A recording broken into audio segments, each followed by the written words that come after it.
There are 9 political parties in Japan, and the craziest party is the NHK Party. Well, as of March 8th, this party has a completely different name, but we'll get to that in a second. In this video, I'll be reviewing the policy goals, background, and relevance of the NHK Party. If you've seen my other video, then you already know the policy goal: to destroy the NHK. But what is the NHK? NHK is a public media organization similar to the BBC. It was founded in 1926 and acted as the government's propaganda piece during the imperial times. The NHK secured its independence in 1950 with the Broadcasting Act of 1950.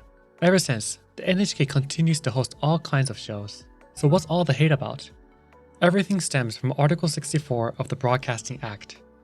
Persons installing reception equipment capable of receiving the broadcast of NHK shall conclude a contract with NHK for the reception of the broadcasts.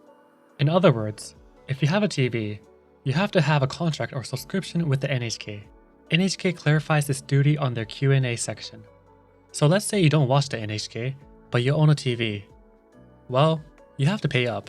How you use your TV doesn't affect your duty.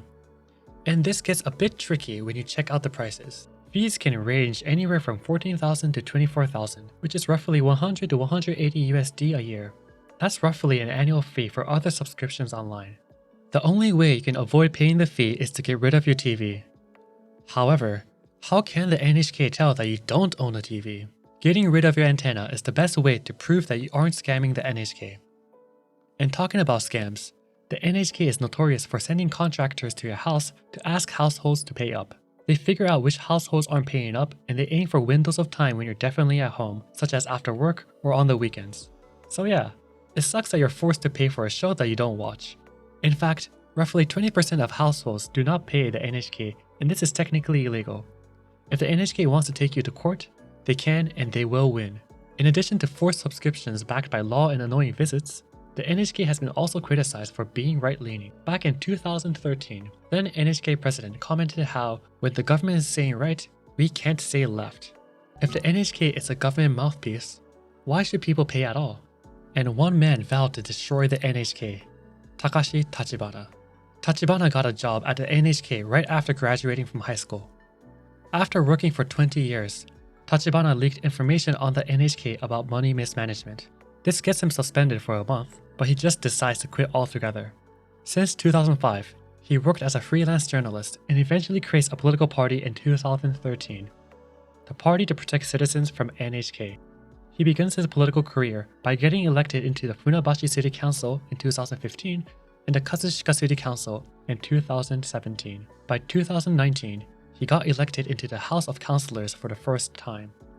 This allows the NHK Party to get legally recognized as a national party, which allows the party to receive a certain amount of financial support to use for campaigning.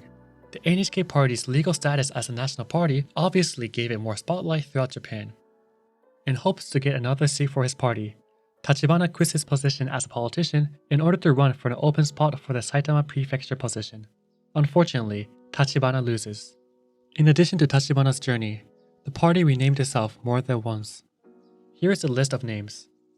The name that was used from 2021 to 2022 specifically refers to Article 72 of the Attorney Act. Article 72 writes as follows: no person other than an attorney may, for the purpose of obtaining compensation, engage in the business of providing legal services or acting as an intermediary in such matters. The NHK hires contractors to collect money, and the NHK Party argues that this violates Article 72. The party went through its latest name change on March 8th, 2023.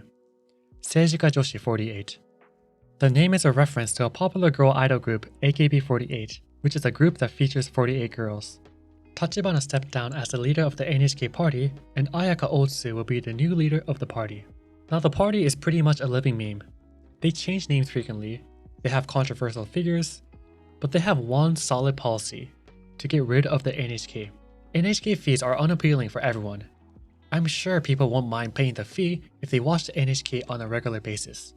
Otherwise, it's like paying for an unpopular streaming service that you won't watch at all. The former leader, Tachibana, is also good at talking. Personally, his explanations sound rather easy to comprehend, and he knows how to draw listeners. He's been invited on Takafumi Horie's YouTube channel, which has more than 1.5 million subscribers. One politician from SJJ48 already appeared on his channel to talk about politics. Tachibana himself also has 500,000 YouTube subscribers. The party is far away from making a wide victory, let alone get enough votes to make a change, but Tachibana is good at stirring the pot. Now, whether that is good or not is the next point. Tachibana has made extremely inappropriate comments in the past. The same year he got elected, Tachibana commented that it's best to massacre civilizations that keep on birthing children. In his logic, countries with higher birth rates are incompetent and therefore give birth to children who are also incompetent. He defended his comment by saying that media took a part out of his YouTube clip. Either way, even if it was an expression to make a certain point, it is unforgivable to make such a comment. Tachibana's controversy spread to the party as well. The party is known to select unique candidates to stir elections. For example, Tachibana selected Gashi to run from the NHK Party. Gashi pulled a successful overseas campaign and got roughly 287,000 votes. Nevertheless, because he never came back to Japan to participate in the Diet, he was officially dismissed and lost his position on March 15, 2023. This has led to Tachibana resigning and renaming the party, although the smooth renaming and rebranding suggests that this has already been part of his plan. In addition to Gashi, Tachibana has selected Taro Yamamoto to run for the NHK Party. There's another guy called Taro Yamamoto, who is the leader of the Reiwa Shinsengumi Party. By having another Yamamoto running, this causes confusion for voters who may want Yamamoto from a different party.